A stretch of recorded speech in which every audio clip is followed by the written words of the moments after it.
Ang init ng panahon. Oh, maalikabok pa.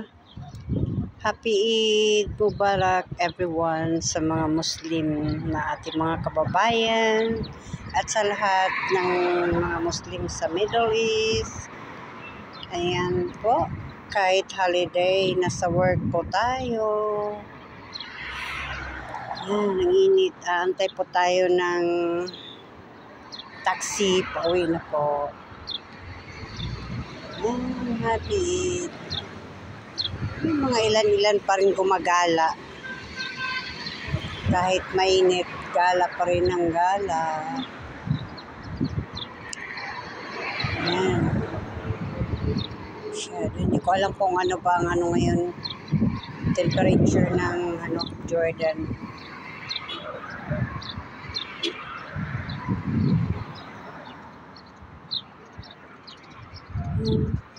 Pero kahit mainit, mahangin-hangin. Bangabang tayo po sa, may dadaan po kasi sa akin kaya kahit taxi walang laman, ayaw ko pong sumakay. Ayan guys, Happy Eid Mubarak.